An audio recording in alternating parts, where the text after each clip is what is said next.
अस्सलाम वालेकुम। तो इतना आसान टोटका आप लोगों ने पूरी यूट्यूब पे नहीं देखा होगा। तो दोस्तों बहुत आसान नुस्खा है और आप लोग इस्तेमाल करें तो आपका जिस्म पूरी तरह सफ़ेद और नरम हो जाएगा। तो एक आधा टमाटर ले, उसको 2 हिस्सों में काट ले।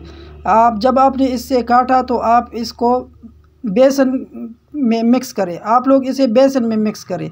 बेसन आप लोगों ने खालिस देसी का लेना है जो खालिस हो।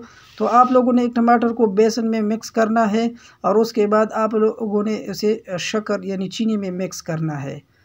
चीनी में जब भी आप इसे मिक्स करोगे तो आप लोग अब इसको अपने हाथों पे लगाओगे। 2 मिनट अपने हाथों पे लगाओ और 5 मिनट के बाद इसे आपने धोना है।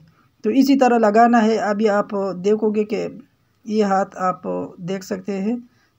इसी तरह आप लोगों ने इसे इस्तेमाल करना है और हफ्ता में 2 बार इसे ट्राई करना है। तो इससे आपके जिस्म, आपके हाथ पाँव जितनी भी जगह आप इस्तेमाल करना चाहते हैं तो वो सफ़ेद और नरम हो जाएगा। तो कैसी लगी वीडियो? अगर वीडियो अच्छी लगी तो लाइक, शेयर और कमेंट ज़रूर करें। चैनल को सब्सक्राइब करें और बेल आइकन को प्रेस करें ताकि हर आने वाली इन्फॉर्मेटिव वीडियो आप लोग के साथ शेयर कर सकूँ। Thank you. अल्लाह हाफ़िज़।